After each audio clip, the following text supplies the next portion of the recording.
करके रोजी रोटीला शहर में आइल बानी। मेहनत करके रोजी रोटीला शहर में आइल बानी। शादी ला तोहरा दू पैसा कुली बन के कमानी भेज दिहे डाक से राखी। यहाँ काम बहुत बाबा की भेज दिहे डाक से राखी।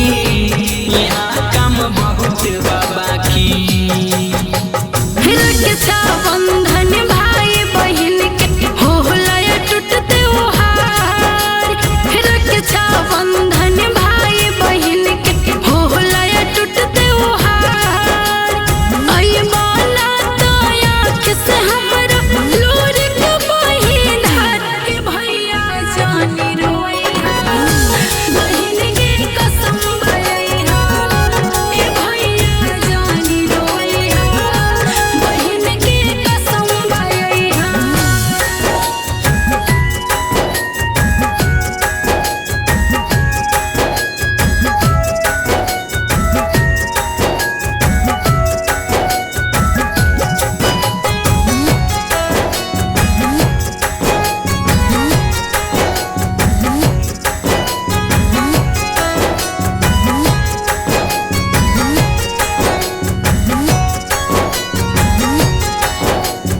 बानी हम नसीब के मारल साथ न छोड़े गरीबी हो।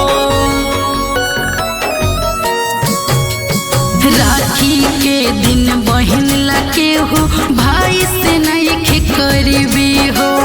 जकरा न ताकत रेडियो के बाबू कहाँ से कीनी टीवी हो।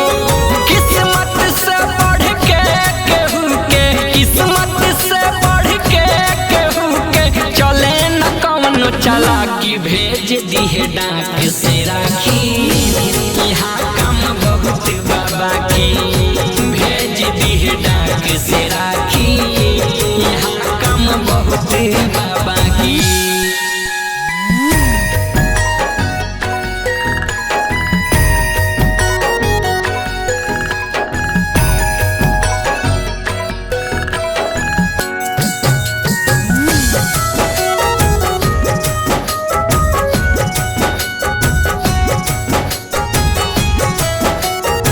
मिक्स बाय कमाल धर्मेंद्र।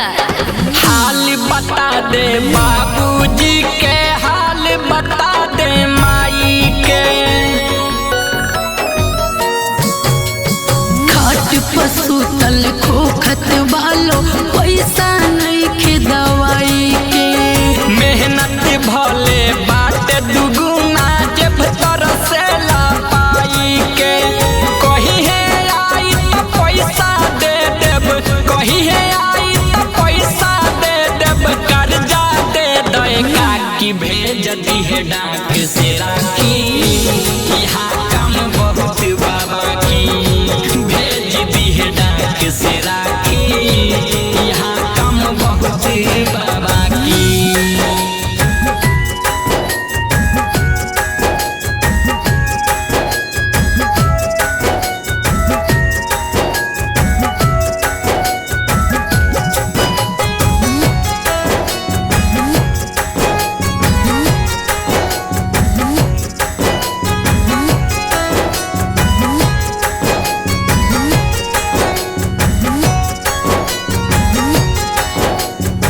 सुभाषयादित्य जाता लो घरे भेज दे हम कुछ कीन के।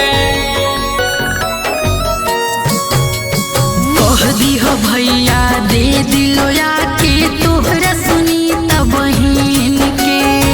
बहुत अपना हो के नदी है चेहरा पपहरा मलिन के।